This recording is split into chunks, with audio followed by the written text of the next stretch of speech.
நீங்க ஜட்ஜ் ஆனது பிட்டானா கூட லீகல் கன்சல்டன்ட் அப்படின்னு சொல்லி போலாம், வைக்கலாம், காசு பார்க்கலாம். எந்த ஆர்வம் இல்லாம எப்படி இது எனது காசை பார்த்து நான் காசுக்கு முச்சு வச்சு என்ன செய்ய போறேன்? ஒரு பத்திரிகையோட நான் சொல்லியிருக்கேன், அதாவது கோவணத்துலேருந்து கோர்ட்டுலேருந்து கோவணம். ஜட்ஜுக்கான வாழ்வாதாரம் கரெக்டாக இருக்கா சார்? இப்போ சம்பளம், பென்ஷன் இதெல்லாம் அதெல்லாம் நிறையவே இருக்குது. பொதுமன்ற மனமே பொண்ணு செய்யும். ஏன்னா வேலைக்கு சேரும்போது வெறும் 750 ரூபா, ரிட்டையர்ட் ஆகும்போது எனக்கு 2 லட்சத்துக்கு மேலே வந்துச்சு. எனக்கு பென்ஷன் வந்து இப்போ 76 ரூபா கிடைக்குது, தாராளமாக போதும். 750 ரூபா சம்பாரிச்சவனுக்கு 76 கிடைக்கிறது பத்தாதா?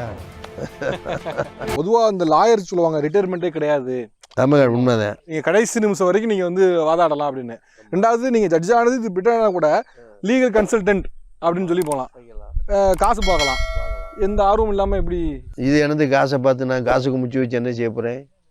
காசை நான் குமிச்சு வச்சு கார் வாங்கலாம், இருந்துட்டு போதே டூர் போகலாம் சார். வெளிநாட்டுக்கெல்லாம் நான் போயிருக்கேன், நிறையா நாடுகள் போயிருக்கேன். அதனால் வந்து காசை சம்பாரித்து வச்சு நான் என்ன செய்ய போகிறேன்? தேவையும் இல்லை. நம்மளுக்கு இருக்கிற வர்ற வருமானம் போதும், அது போதும், பென்ஷன் போதும். இப்போ வந்து அதுக்கெல்லாம் ஒரு பெரிய அளவில் மதிப்பு இருக்கிற மாதிரி எனக்கு தெரியலை. ஏன்னு கேட்டிங்கன்னா, அது நம்ம சொல்கிற போது இதை எடுத்துக்கிட்டு இன்னும் 4 பேர்கிட்ட கேட்டுக்கிட்டே இருப்பாங்க.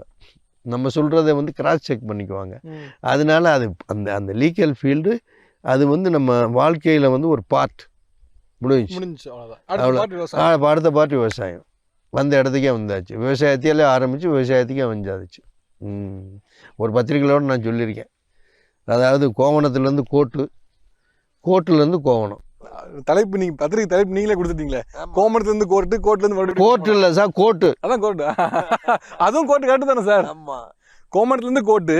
ஆமாம், கோர்ட்டுலேருந்து கோவணம். ரெண்டும் கோர்ட்டும் வச்சுக்கலாம், கோர்ட்டும் வச்சுக்கலாம். ஆமாம் ஆமாம், அவ்வளோதான்.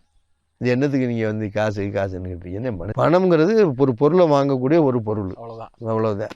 அதுக்கு போய் இப்போ கண்ணில் ஒத்திக்கிறது, இப்படி காதில் ஒத்திக்கிறதெல்லாம் அந்த இதெல்லாம் இல்லை. அது பேப்பர், கலர்டு பேப்பர். அது ஒரு குறிப்பிட்ட அளவு இருந்துச்சுன்னா ஒரு மனுஷனுக்கு போதும். அவனை காப்பாற்றான். அதுக்கு மேலே பணம் வச்சுருந்தானா அதை போய் அவன் காப்பாற்றான். அதுதான் கண்ணதாசன் சொன்னது.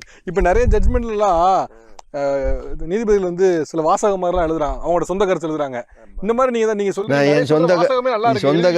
சொந்த கருத்து எழுதுறதுக்கு வந்து அது வந்து சினிமா கதை கிடையாது. எழுதுறாங்க சார் நிறைய பேர். ஐயா சாமி, என்னையே பொறுத்தவரை கேளுங்க, நான் கேட்குறேன். என் சொந்த கருத்து, என் அனுபவங்கள், அது இது பெர்னார்ட் ஷா சொன்னார், கலீலியோ சொன்னார், அவர் சொன்னார், மேக்ஸ்வெல் சொன்னார், அவர் சொன்னார், இவர் சொன்னார். நீ என்னையே அங்கே சொல்ல போகிற? அதுதான் ஜட்ஜ்மெண்ட்டு.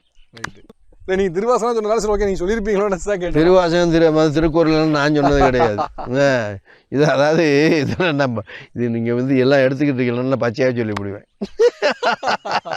என்ன ஐயா உனக்கு கொடுத்த என்ன, அதாவது வடையை திங்க சொன்னாங்களா தொலை என்ன சொன்னாங்களா? உனக்கு திருக்குறள் நீ வெளியில் பேசி யார் வேணாங்கிற? உனக்கு என்ன சட்டம்? நீ வந்து சிவில் கேஸ்னா ஸ்பெசிஃபிக் பேட்டன் வந்து டீ பேட்டன் செய்து என்ன சொல்லுது அதைத்தான் சொல்லணும். சட்டம் என்ன சொல்லுதுன்னு சொல்லணும். ஐபிசி என்ன பேசுன்னு சொல்லணுமே தவிர நேர் வந்து நான் அங்கே அதை பண்ணேன்னு அதை செஞ்சேன் இப்படி ஆக்கும் இந்த கதையெல்லாம் பண்ணுறதுக்கு அது வந்து சினிமா கதை. என்னையை பொறுத்தவரையில் ஜட்ஜ்மெண்ட்டுங்கிறது ஒரு சொல்லு கூட மிகையானதாக இருக்கக்கூடாது.